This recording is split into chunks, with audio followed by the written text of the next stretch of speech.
જય માતા મિત્રો કોમેડી કિંગ ની આગળ ગઈ છે પુનઃ પાઠ કરવા તમે જોઈ શકો છો જય માતા મિત્રો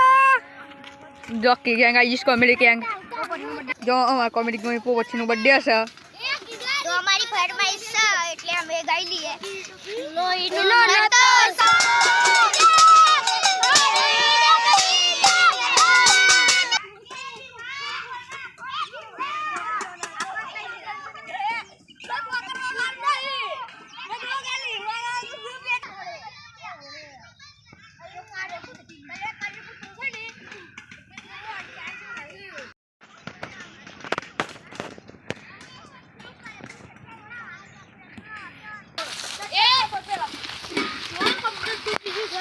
એટલા મેં ઉસાહી લા